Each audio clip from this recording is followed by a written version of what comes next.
here on YouTube. My name is Julian Sarate, and during this video I will talk about the Cold War. But first, let me give you an idea about where it was. Okay, let's begin with some of the principal characters and facts. It's important to say that the term Cold Wars comes from the fights, arguments, and crimes between countries that have been going on for years but have never come to an armed war confrontation. Let's begin with the phases of the war. First, we have the breaking of foreign treaties between the countries, then the demonstration of armed forces, and finally the armed confrontation with the fall of the Berlin Wall. You can see the socialist regions with red and the capitalist ones with green. In the other image, we have a more extended image about the socialist ones.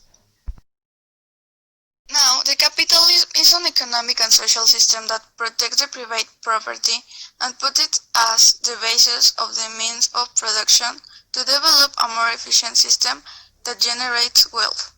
Some important people of this current were John Locke and Adam Smith. John Locke had a philosophical and political thought that contributed to the idea of separation of the state powers, and its liberalist stance laid some of the foundations of the capitalism.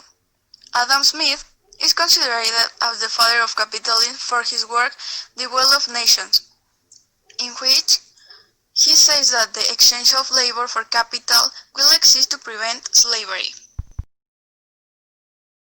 By the other hand, we have the socialism, which is an economic system that is against the private property and is based on the equal sharing of wealth with the aim of having a just and supportive society, based on total equality.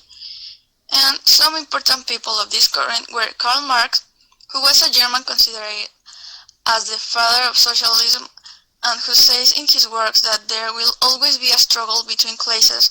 So, he says that to avoid poverty, you need an equitable society based on equality.